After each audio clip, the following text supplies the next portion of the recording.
Communities do not become stronger by accident. They become stronger when people choose to serve, when leaders listen, when citizens participate, and when government works alongside the people it represents. Housing affordability, economic opportunity, community growth, these are issues affecting families across Georgia every day. But how do elected officials turn concerns into solutions? And what role do citizens play in shaping the future of their communities? Today on Zlography, we sit down with Georgia State Representative-elect Juan Estrada to discuss leadership, housing, civic engagement, and the future of Georgia. Welcome to Zlography, where power is broken down, power is documented, and citizens are educated so they can govern their government. American politics through a Caribbean lens. I'm your host, Debz. Representative-elect Juan Estrada will be serving Georgia House District 109. He's an attorney, public servant, helping working families. Government should remain connected to the people it serves. Please join me in welcoming Representative-elect Juan Estrada to Zlography. Welcome, Juan. Hello. Hey, everyone. Hey, Zlography. Nice to be here. Thank you so much for having me. Let's begin at the beginning. Mm-hmm. Who is Juan Estrada? What shaped your leadership? Who is Juan Estrada? That's a deep question. Like, who is anybody exactly? It's a really hard thing to get into, but I can tell you why I do what I do, kind of a little bit about my background, okay? So I'm Juan Estrada. I am a lawyer. I live in Gwinnett County. I've been living in Gwinnett County, Georgia for about 20 years now. 2006 is when I came here from California. So when I got here, I was 14 years old, Southern California. Over here, it's a different world. There are certainly more trees here, and I appreciate that.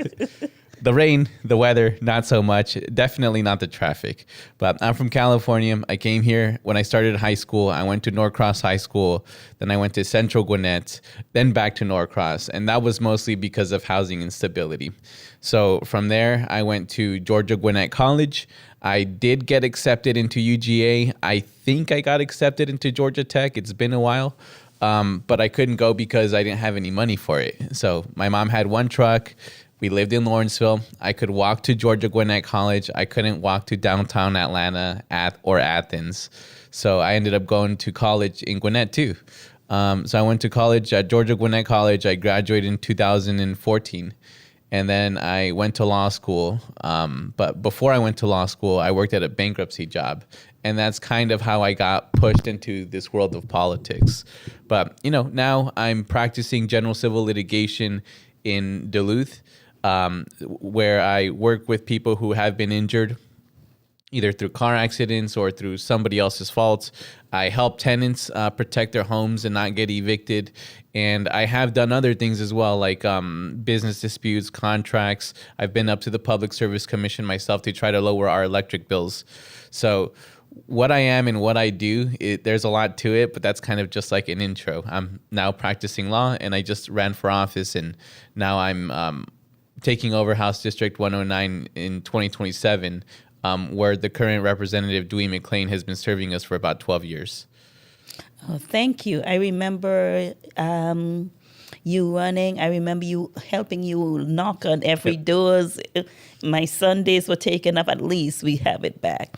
But Juan, I understand that you were born in California to immigrant parents. Could you tell us about that, please? Yes. So my dad is from Mexico, or was. He's up in the sky now. Rest in peace. My mom is from Honduras. San Pedro Sula, and that's kind of where I understand the Caribbean connection comes from, because I did not know that. Yeah, you're part of the Caribbean.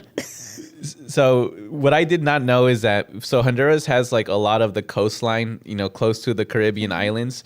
So a lot of the cultures like interchange there.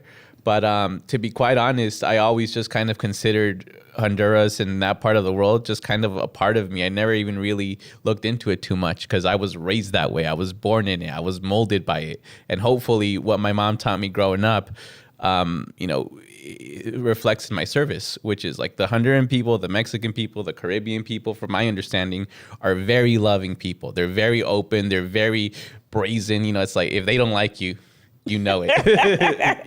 You ain't getting an invite. Yeah, and we're community service people. We like to help each other. So I'm glad that you've realized your roots in the Caribbean. I hope so. I hope so. The thing is, like, about just not any politician, right? They say, oh, I came from here. I did this. I believe in that. It's like you never know what they really mean until they're out there actually performing. Because so many people will come to your doors when it's election time. Hey, hey, I'm so-and-so. I'm here. Not even them sometimes. I'm here on behalf of so-and-so, and they're running because blah, blah, blah, right? But then when it comes to voting for these sorts of things, what my biggest problem in politics is this. There is very limited accountability for people who do the wrong things because people don't pay attention. And that's the problem. Our politicians, myself included, they are not afraid of the people like they should be. Because the thing is, anything that politicians get comes from the people. End of story. We are not special. We're just people. We're carrying a message. We're trying to do a job, and that job is public service. So hopefully, I don't, like, back to your point, which is, your heritage reflects in your leadership. I hope so. I hope so. I hope the people at the law firm who I've served realize that I do it not just for them. You got to get paid, obviously, but I don't just do it for the money. I do it because it helps people. I give people free consultations over the phone if they're tenants, because a lot of the times tenants don't have money to pay rent. So nobody wants to help them. So I try to help them. So again, like, I'm hoping that it does reflect it. I'm not going to say, yeah, it does. I'm here, advocating for myself. Truth is, your actions speak louder than your words. And politicians are not afraid of their people as they should be, because people are too tired to pay attention. There are too many people out there working 40, 50, 60 hours a week, barely able to make ends meet. And on top of that, I'm going on a tangent. On top of that, over the last 5 years, rent has gone up 30 to 50, or not rent, property values have gone up 30 to 50% in the last 5 years since COVID. And a part of that is because we allowed corporate landlords to purchase homes over value so that they could rent it out and not allow people who are trying to start their lives out buy a house for themselves. So there are a lot of problems. And I hope that maybe, I don't forget where I came from. I don't forget about people. And I hope that the people who are listening to this understand, hey, you have the power to get your politician out of office. They should be afraid of you. And if they're not doing the right thing for your community, you got to make your voice heard. Politicians are supposed to be community oriented, and a lot of times we only see them during election time. Let me ask you a question. What inspired you to run for office? Well, part of what you just said. To be quite honest, I've never really felt represented. I felt the most I've ever felt represented in my life is as a lawyer. So when I became a lawyer at like 26. For the first 26 years of my life, as a young Hispanic kid, parents were immigrants. Parents didn't speak English. Taco Bell wouldn't hire me. Right? Over the first 26 years of my life, I just kept reaching and hoping to grab onto something, because it's hard to pay rent. It's hard to have a stable life, especially when you have parents who don't know anything about the country or the language or anything like that. So for the first 26 years of my life, I was just reaching. And just when I became a lawyer, I finally felt represented. But why? Why must it be that you have to have some sort of prestige, title, or perception of it for you to be represented at all? And that's the reason that I went into public service, because I did not feel represented. And now I'm trying to be there for people the way that I wished people were there for me when I was reaching. Juan, I remember there were times that I called you. You just met me, and I called you about my lease, and you gave me advice without thinking twice about it. And so for the common people, I say thank you, Juan. So let me ask you, how has your experience shaped your leadership? How has it? Well, to be quite honest, it's still kind of tough to call myself a leader, right? Because, I just got elected. I haven't really performed. I haven't really done anything to say, well, at least in the public office, I haven't been sworn in. So am I really a leader yet? Or are people putting their faith in me to be a leader? And again, I'm trying to stay grounded so I don't lose myself. When people start calling you, oh, you're great this, you're great that, you're an emperor this, you're like the emperor has no clothes, right? What was the moral there? The emperor has no clothes. If you haven't heard it, here's how the story goes. There was a Chinese emperor, really rich, revered throughout all of the lands, had so much money he wouldn't know what to do with it. And because of that, people respected him. One day, he hired a fancy tailor to build him a marvelous robe. And when the tailor shows up, gets some measurements, goes into his room, makes a robe, comes back out with his hands like this, nothing in his hands. So he puts the robe on the emperor, and he's like, these robes look amazing on you. You look like the greatest thing that's ever happened. So the emperor goes out with this robe. He's basically naked. And, everyone's like, yeah, you're great, you're great, you're great. And of course, because people kept telling him that, he believed it. So that's what I'm trying to stay away from. Hey, Juan, you're a leader. Hey, Juan, you're good. Hey, Juan, you're this. Like, hey, listen, I'll let the people say that for me. It's like, let the work speak for itself. So am I really a leader? I'll leave that up to you. But what I do know is that I try to help as many people as possible. That's what I try to do with the capacity that I always had. It just happened to be that the first time I was able to help anybody was as a lawyer. And now I get to do it, hopefully, as an elected official. Thank you for that story. It took a child to tell him he was naked. That's right. I forgot about that part. And my interpretation of a leader is not necessarily an elected official. It's someone who goes out into the community and help ordinary people. You don't have to be not every elected leader, elected official is a leader. That's just my take on it. Yeah, and for me, that's the part that I'm trying to wrap my head around. So this might be like a very interesting snapshot, right? Because it's 2026. This is my first time being in any sort of position. I have a goal to get universal healthcare in the future. So maybe when we look back at this moment and I'm over here saying, well, I don't know what any of this means. I'm still trying to discover myself. I hope to keep like a level of humility that keeps me bound to where I am today. Because the farther you go away from where you started, the more you forget about why you do what you do. And at some point, you don't even recognize the person in the mirror. And that's what I'm trying my best to avoid.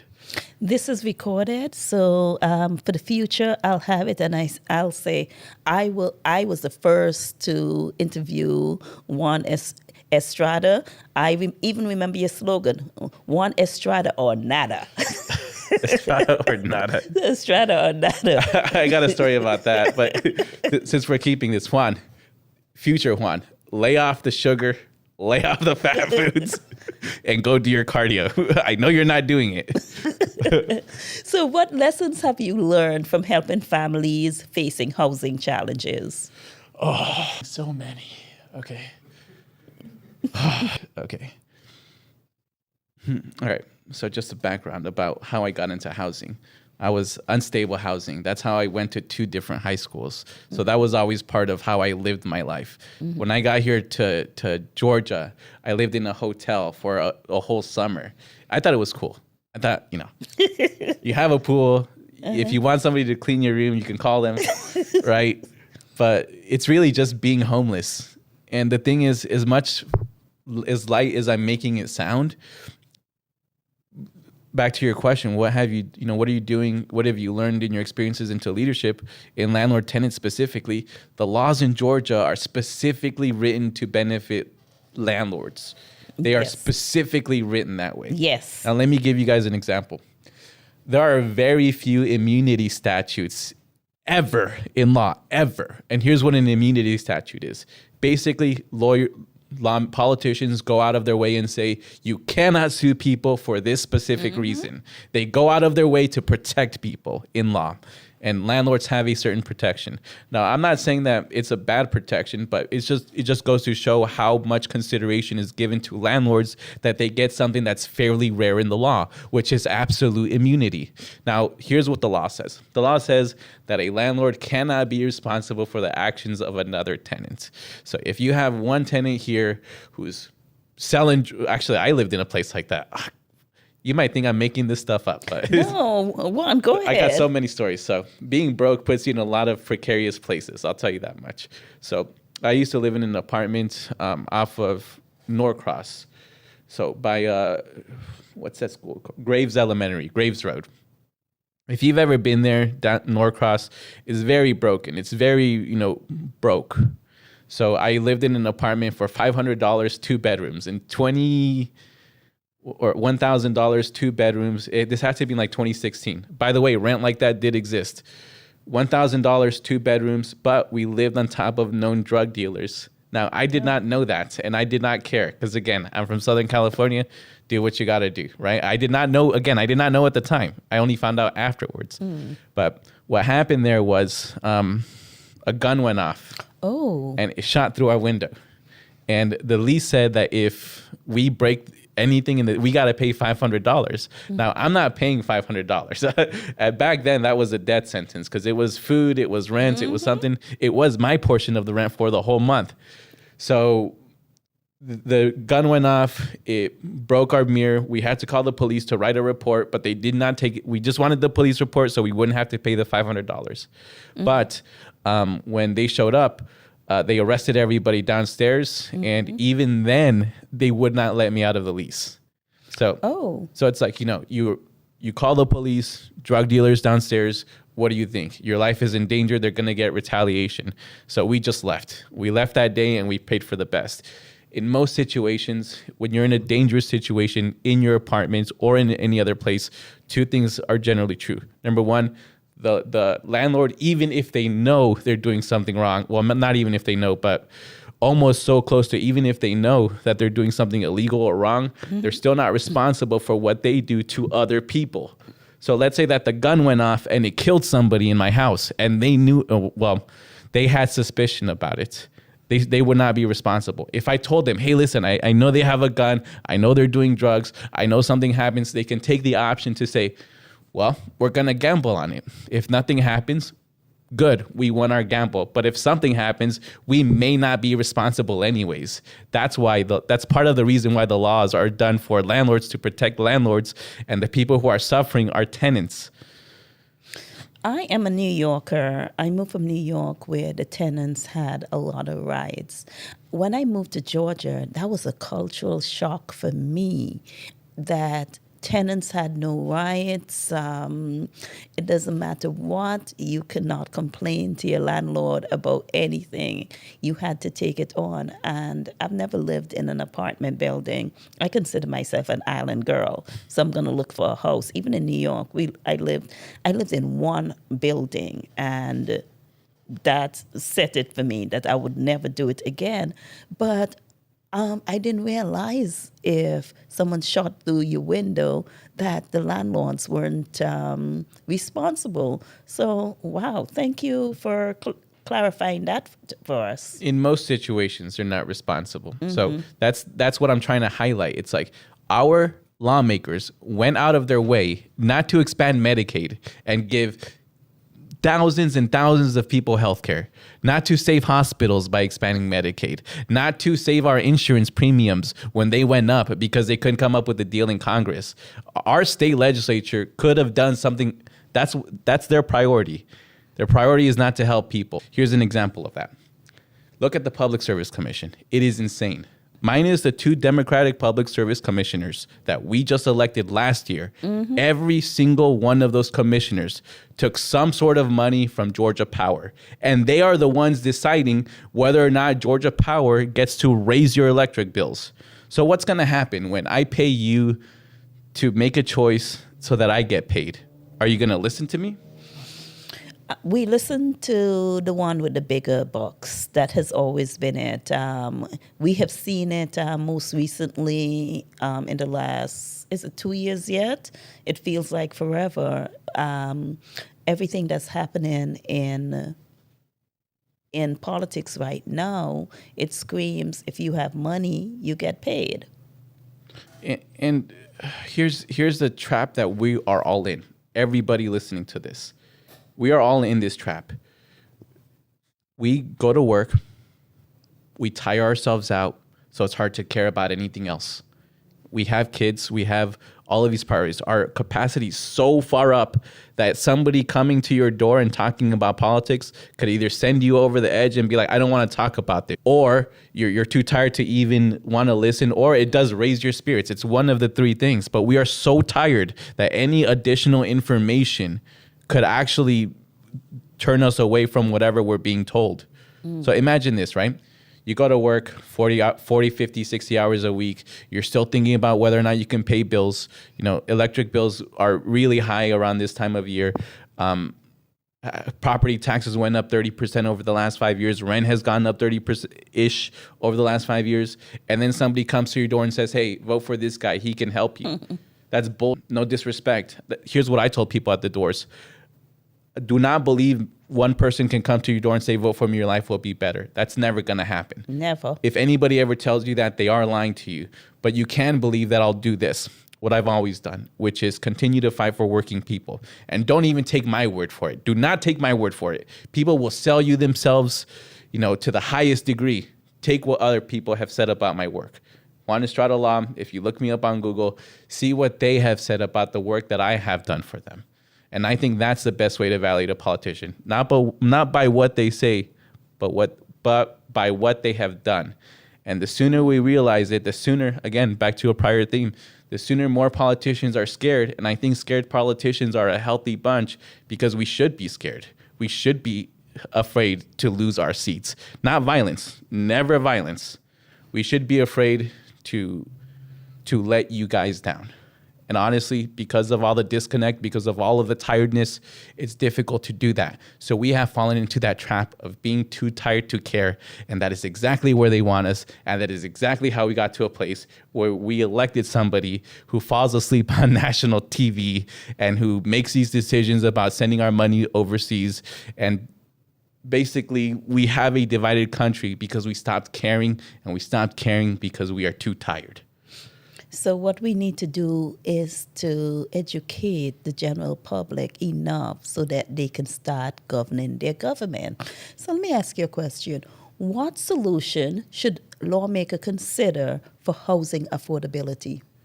So one of the things that I ran on, and I truly believe this, is that we should not allow corporate landlords to outbid first-time home buyers or single-time home buyers or people who are going to live in the house.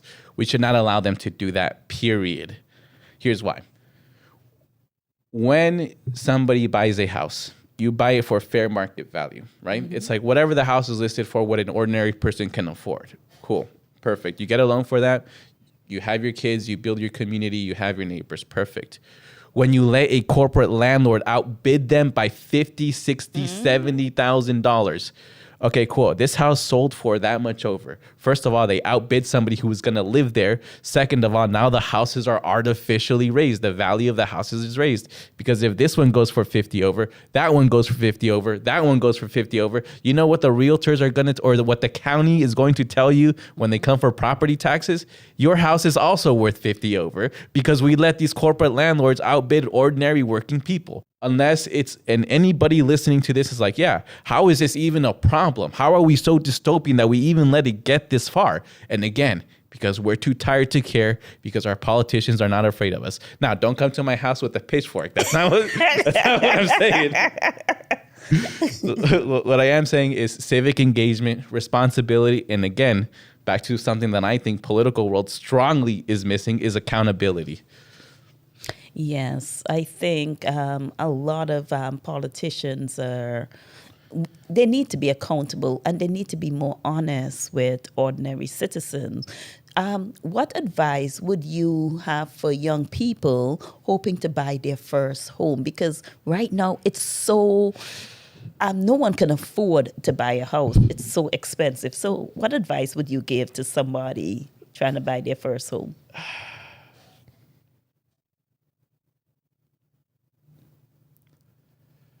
Well, I'm not a financial guy. I'm not a financier. I'm not a bank. I'm not any of that, right? And I'm not a big, again, I'm not a big finance guy. I couldn't tell you if it's a smart financial decision for you. What I could tell you for me is that I would not buy a house right now. Personally, right now, I personally would not do it. I bought mine in 2020. Since then, it's gone up 30%. So I've got an extra so much dollars that I did not earn, right? And now, but for me, that's like I'm sitting on an egg, but everybody else has to buy into that egg. No, so if you bought your house, but 6 years ago, you would have had a 30% decrease. If you bought your house, but 15 years ago, it would have been even lower or even lower. I would say this. If you want to buy a house, that's a decision you have to consult with the financial expert. I'm not that. What I can tell you is that I would not buy a house right now. But for those people who are trying to build a life of their own, I understand this is a very serious problem. Homeownership used to be, maybe still is, the most guaranteed way to build wealth in this country, right? Homeownership. You have somewhere to live, you build equity, you have lines of credit that you could use to invest in other things. That's what it used to happen. Now, because the houses were so high, because we let corporate investors buy so many of them overvalued and other reasons as well, obviously, it's hard to justify purchasing a house as an investment right now. But again, I'm not a financial guy. Consult your financial person. I just know that we have to make housing more affordable. And if we can't do it, then we at least have to give tenants a fighting chance, which, again, Georgia's one of the friendliest states towards landlords in the country. I would say maybe top 10. I think it's in the top 1. So how do we ensure that Georgia's growth benefits everyone? Georgia's growth. Okay. All right. That's a tough question. I don't know the answer to that. Here's what I do know, right? What I do know is that we have to work towards a future that actually helps working people. I know that's a lot of work, right? It's a lot of work. Even in that one sentence, it's a lot of work. But the truth is we have lost our way, especially because I'm a Democrat. What I understood a Democrat to be is somebody who fought for working people. And quite honestly, from my understanding, Democrats are the party to stand up for diversity. And I'm not just saying that because I don't have any animosity against Republicans, especially not the Republican voters. They're just people. They're just people, and they have their beliefs, and they have the right to. And just because it's against mine doesn't mean that it's wrong. Maybe I'm wrong on some level. Who knows? I'm just human. But I do know that this is right. I do know that the more we keep going in the direction that we're going, the more of the same we are going to see. That is people being priced out of homeownership. That is people struggling to pay bills. That is people wondering where their tax money is going. And that is people who are just disappointed and not even proud to be an American anymore. And my parents came from their country. They gave up everything, their friends, their family, their language. They gave up everything to come to this country to make sure that me and my siblings could work and create a prosperous life. And it was true. For a very long time. It was true you could come to America. It was the land of opportunity. You work 40 hours a week. You could at least afford a shack to live in with utilities. That's not true anymore. So we need to get back to a place in this country that Democrats forgot. Again, back to the FDR days. He was so Franklin Roosevelt was a president during the Great Depression. He was so popular that they had to invent term limits to get him out of office. That's why term limits exist, to get one Democrat who worked for working people out of office. And we need to get back to that. And I think that Democrats are following the wrong path right now. The faster we get away from the stuff that isn't affecting everyday people, and the faster we get to addressing homeownership, education costs, infrastructure, affordability, the sooner we get to that, the sooner we win. And to be quite honest, it's really disappointing that we haven't done that as a collective, as a whole, because we have a very easy path to victory. And the craziest thing is that victory is just serving people, the people who put you in power. For me, that's victory. And if you back your people up, my dad taught me a lot of things in life, but one of the things he taught me was You back your people up, your people will back you up. Always pay your people, always work for them. End of story. That's it. You cannot be a leader if you cannot be led, and you cannot be a leader if you cannot listen, and you cannot be a leader if you cannot understand the woes and the needs of your people. That should be every public servant's motto, but not all Democrats are made the same. There's some Democrats that are made differently. I mean, honestly, so here's part of the reason that I'm doing what I do. Again, I think the Democratic Party has lost its way. And I'm not saying I'm not saying the Georgia Democratic Party is bad. I'm not saying I love Gwinnett Democratic Party. That's why I'm a Democrat. But I am a Democrat of the people who believed in what my parents believed in, which is the U.S. is a land of opportunity, and we have to get that way. I just wanted to put it in there. I'm not hostile towards anybody on any side. I'm just like, let's work together for a better tomorrow. I love that. Let's work together for a better tomorrow. And on that note, how can government create economic opportunity for its citizens? There's a lot government can do to create economic opportunity. It really depends on your this is gonna get really nerdy. It really depends on your political ideology, right? So what does that mean exactly? Mm-hmm. I'll tell you what it means right now. Economic opportunity that we're creating is going where? To the people who don't need it. It's going to the billionaires, the corporations, the multi-billion-dollar corporations, and that's what this administration has prioritized. No disrespect. When Obama was president, what did he pass? Obamacare, a healthcare bill. When Trump was president, what did he pass?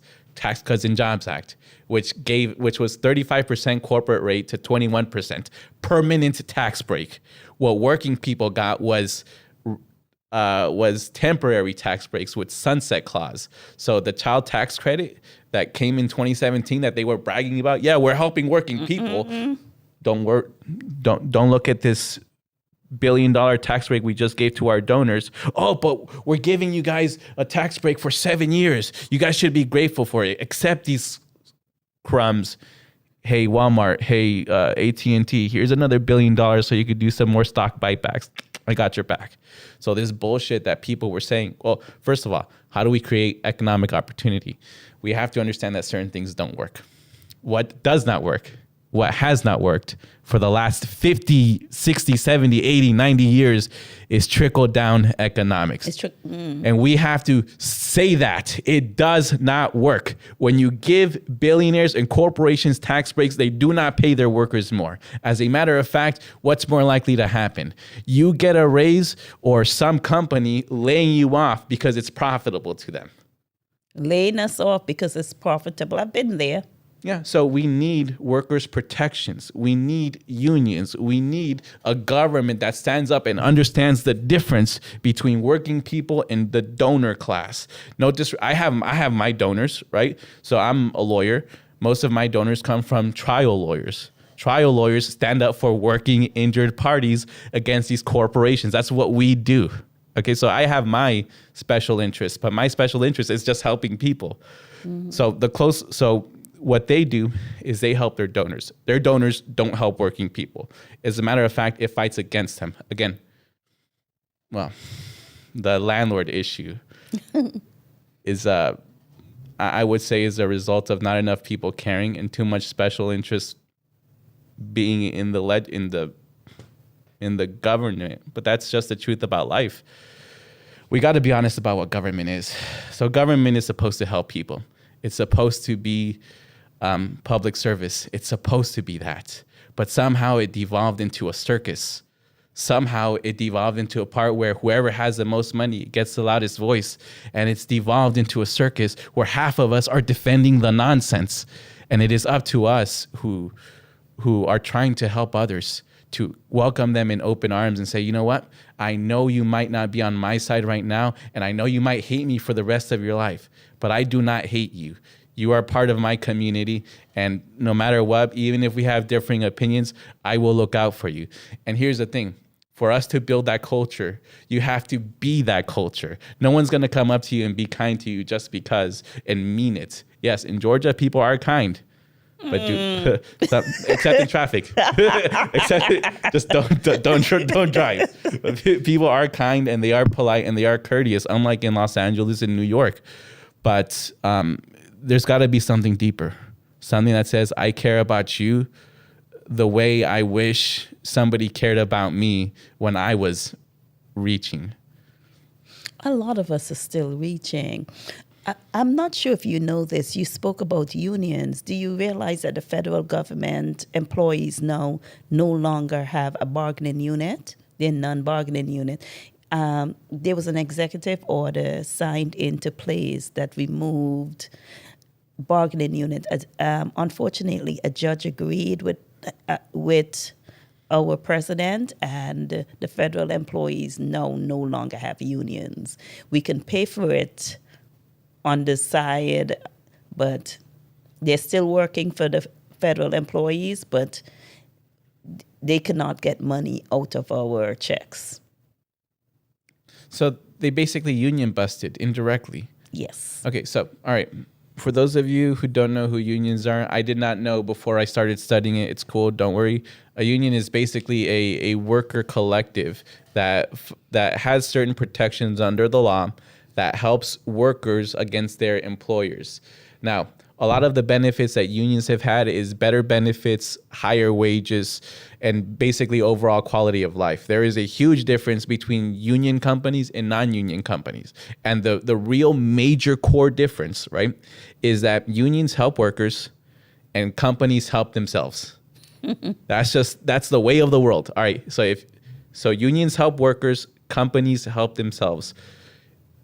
Unions do often get you better pay. They do often get you better benefits, and it comes at the expense of your employer. That's why employers don't like it, because they want to make money, and unions take away their money and put it into the pockets of workers.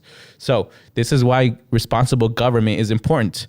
Things like this, like union busting behind the scenes on a federal level, only happens again because we're not mad enough, because we don't care. And now some worker from the federal government or some union worker might not have a paycheck, might lose their health benefits, might not get as huge of a raise because somebody today elected another person who doesn't care about you, and they can do all of these little things behind the scenes to take away from you, and you would not even notice. I did not even know that. We just spoke about big business. We spoke about federal business. Let's talk about the little guy, small business. What role do you think small business play in this economy? Ooh, okay. So we got to get back to supporting small businesses, period. The same way that we treat, not the same way, probably better. We treat our giant corporate, donors who don't need money, who don't need tax breaks, who don't need that. Some companies are paying zero taxes already. I think AT&T is one of the companies that paid zero federal taxes a few years ago. There's so many of these giant companies. If you look up who paid zero federal taxes in the last 10 years, you'll see all of these billion-dollar companies. So in the same way that we give them all of the benefit in the doubt of the world, we got to do for small businesses. Because when small businesses go out of business, it creates a vacuum. And who's strong enough to take that vacuum? It's the big business. And we've been seeing that happen over the last 15 years. Small business out of business, big business comes in and buys it, and then they pay our politicians to give them benefits, and then the politicians give them benefits, and they use that money to continue to buy more stuff. So really, small people don't have a fighting chance. Well, they do have a fighting chance, but it's getting worse and worse.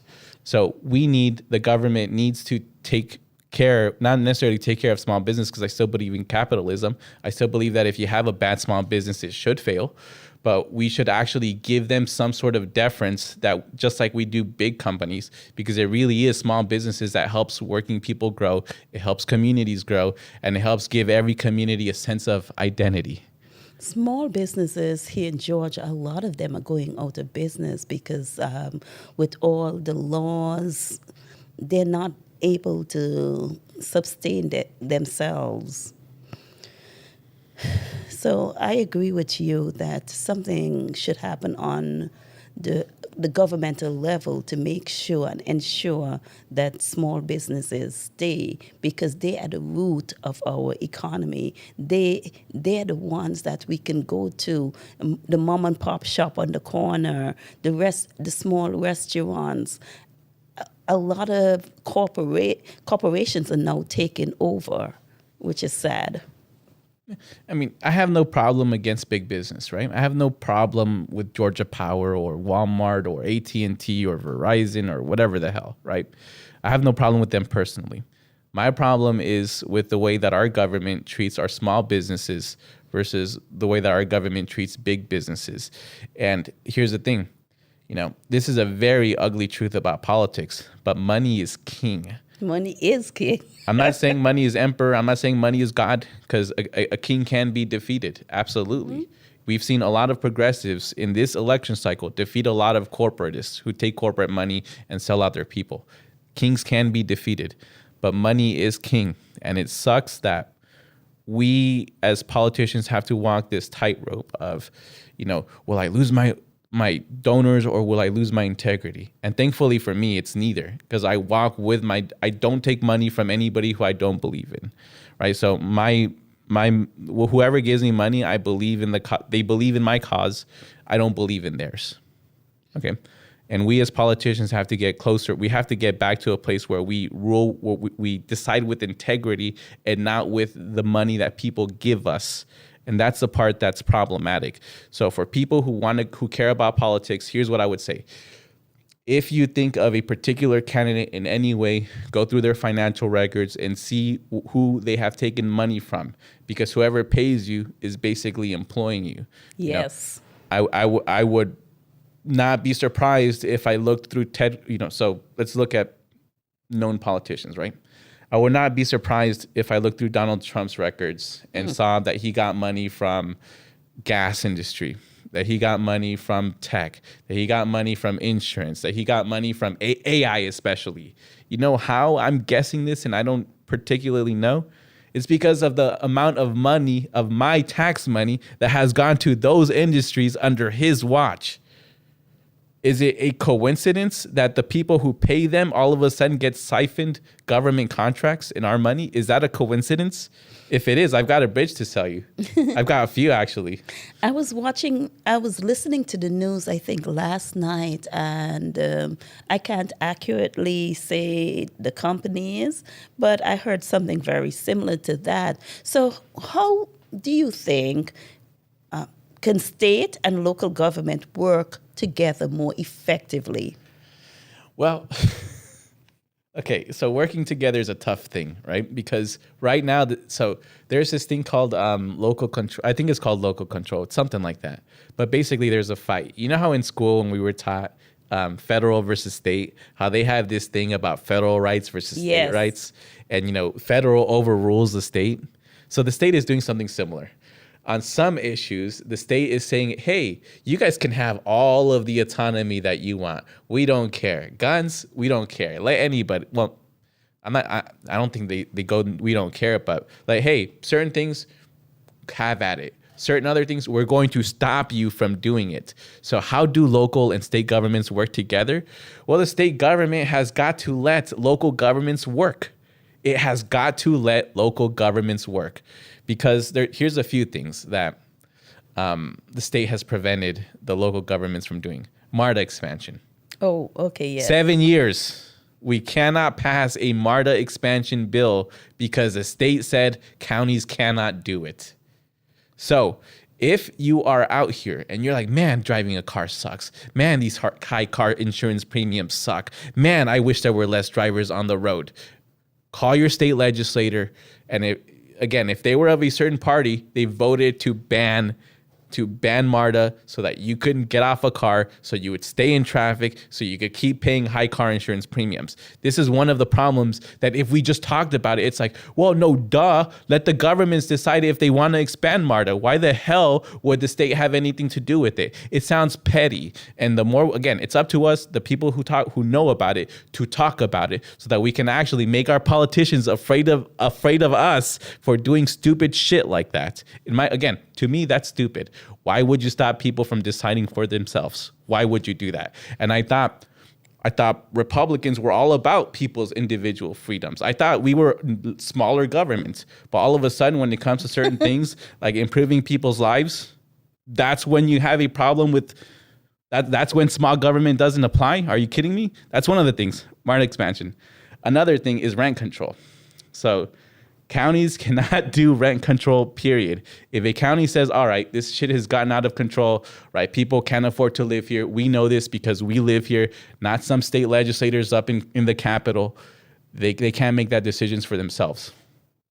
So there's a lot of other things that the state is preventing the counties from doing. But if we don't know it, they're going to keep doing it because we're not mad enough, because we're not holding them accountable.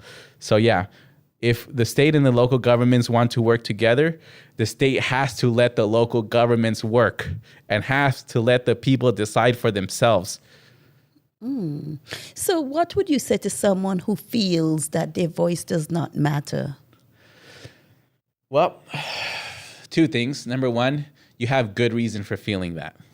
You have very good reason for feeling your voice does not matter. Here's why. Because again, we fell into the trap. The trap of, well, there's an additional thing to the trap. We're too tired. We don't care. We're not mad enough. They're not afraid enough of us. But on top of that, you don't care. You don't vote. You don't vote. They get away with what they want to get away with. So you have a good reason to feel like your voice doesn't matter. But the truth is, your voice does matter.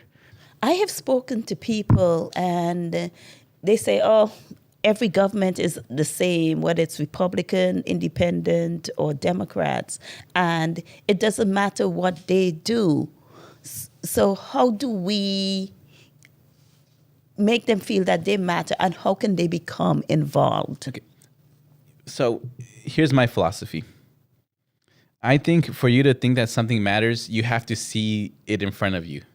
I think you do. I think a lot of people can guess that something matters, but it doesn't really hit them until it hits them.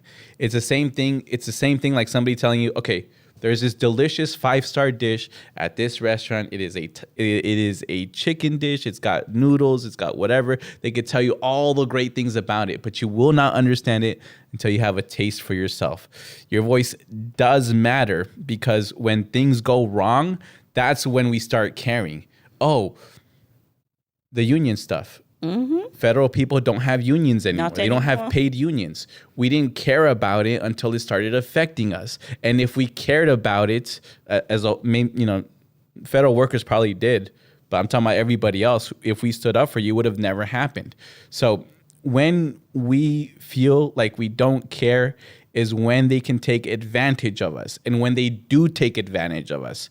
So it is up for the people who remain diligent to say, hey, listen, you know how we have this clean water? Maybe we shouldn't ruin it with data centers. And a lot of people would say, oh, well, at least it's not in my neighborhood. It can't be that bad. And then when it gets there and they don't have clean drinking water, it's too late. So it's up to us who are diligent, who care about these issues, to remind people, hey, listen, you don't have to care like I do, right? Like, you don't have to make a career out of it. You don't have to go out and run for office. But what I would ask you to do is, understand that you're supposed to feel like your voice doesn't matter because that's what they want us to. And we can get to a point, that's what they want us to think. And we can get to a point where our voices do matter if we engage. It's one of the things where you don't see any of the gains until they're actually realized. It's like going to the gym every day and you don't see anything happening. And then somebody keeps telling you, I promise you, on day 90, you will have 6-pack abs. But on day 89, you still look like me, right? You're like, how the hell am I supposed to believe that? It's like, well, that's the point. You're not supposed to believe that your hard work and discipline are going to get you somewhere. But you will only really see it once it's there. So politics for me, as far as engaging with people, really is a matter of, for myself as a future rep, is engagement and discipline.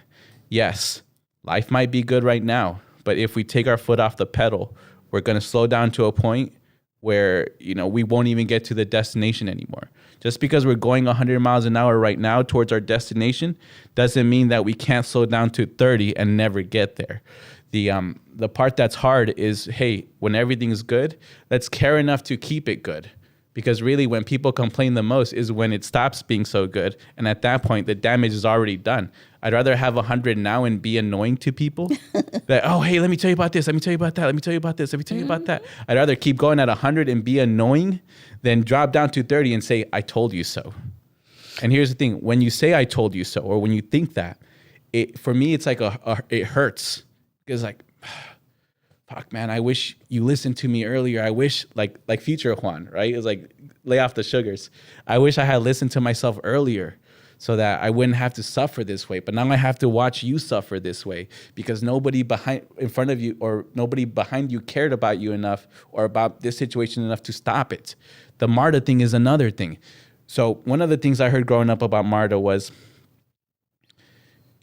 why would we do it? We're not going to enjoy it. It's going to be 20 years, 30 years until it's done. That's why we shouldn't expand it. But you know what?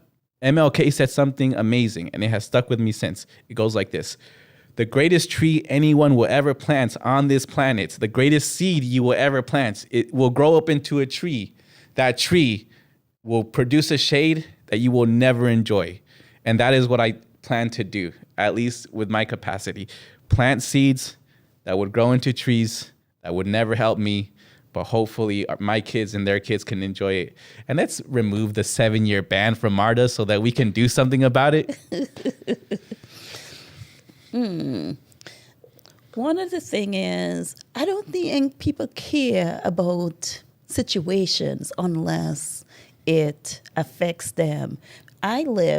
When I lived in Johns Creek, they had been taught, this was 2006. I moved here to Georgia from New York in 2006. And they've been talking about expanding MARTA since then. And my neighbor said, no, because it's going to bring crime. As if people that do crime don't drive. So it's one of those things. There's a story about the farmer's wife and the mouse. Have I ever mentioned it to you? I don't think so. What happened is the farmer's wife heard about saw the mouse, told her husband that they need to buy a rat trap. The mouse ran to the barn, told the cow, the pig, and the hen. And they said, it's not our problem. It's a mouse problem. The mouse, eventually what happened was a snake got caught in the trap, bit her. She got sick. They killed their hen to make chicken soup. She still did not get well. People started visiting her. They killed the pig to feed the people. She passed away, died. Then they had to kill the cow for the Passover. So the moral is, don't only look out for what's affecting you. Make sure that you worry about your neighbors too, because it will soon trickle down to you. So a real life illustration of that story just happened. So we got to face the reality of who we are as a people. We are not of the Caucasian descent, right? We, the Caribbean folks, the Latino Americans. So one of the things that Trump has tried to do was cancel birthright citizenship.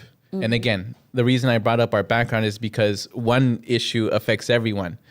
So the reason birthright citizenship, the 15th Amendment, was brought into the United States was because of slavery, right? You're a slave. What are we going to do with you? You're still, now we have to recognize you as people. What do? So we give everybody who was born in the U.S. citizenship.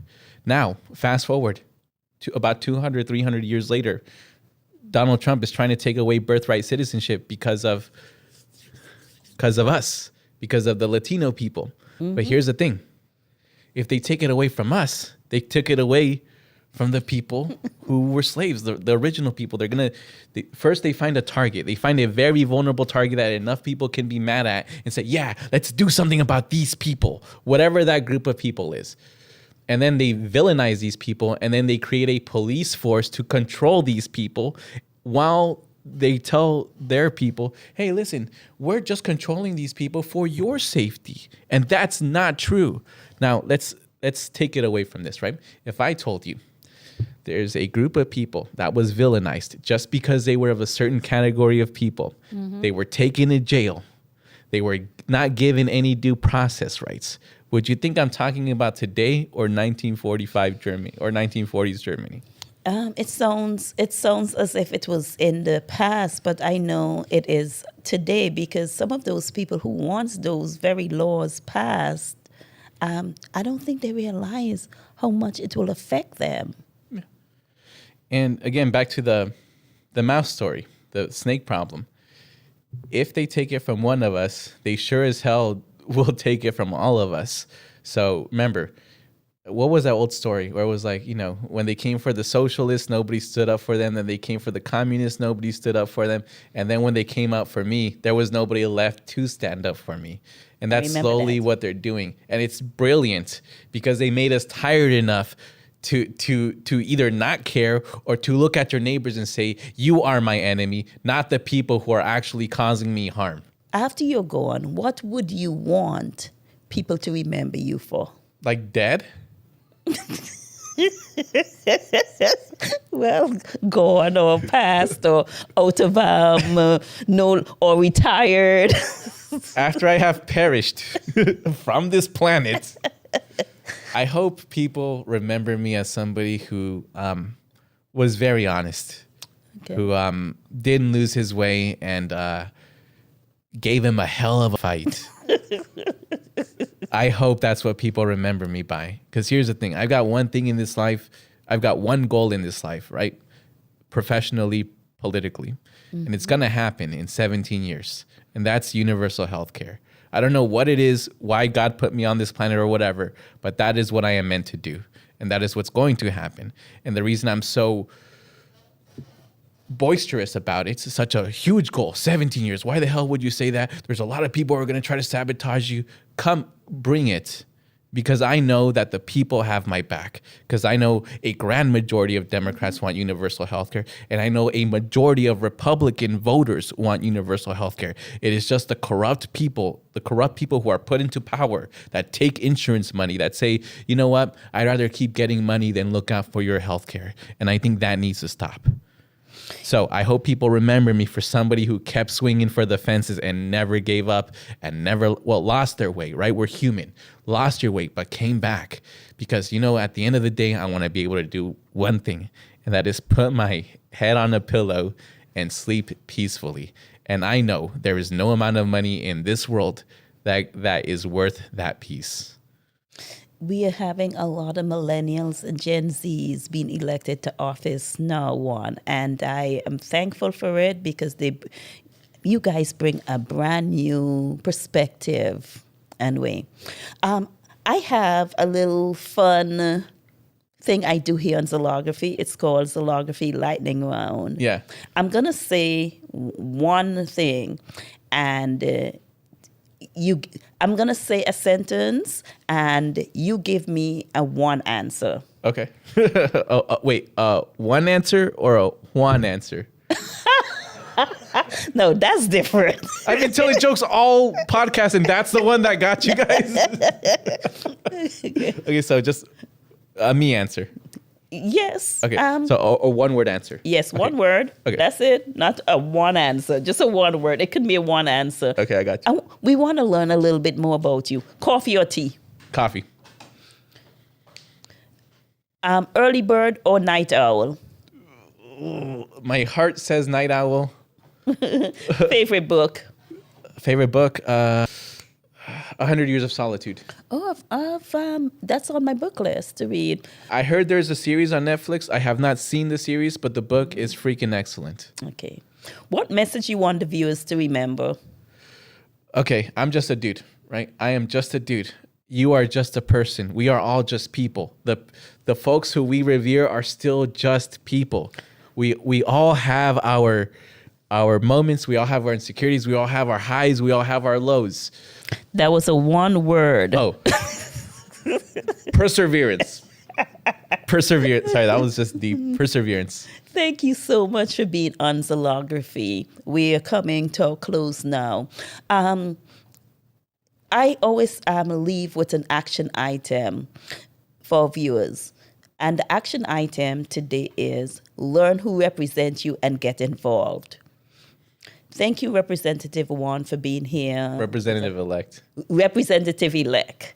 I can already see you in the State House, so Representative-elect, 2027, here comes Juan. Let's go. Estrada or nada. Hey. Yep. Thank you for having me. Oh, by the way, the plug, right? Okay. So I'm Juan Estrada. You could find me at juanforgeorgia.com, Estrada or nada for ga.com, on Instagram, Juan for Georgia.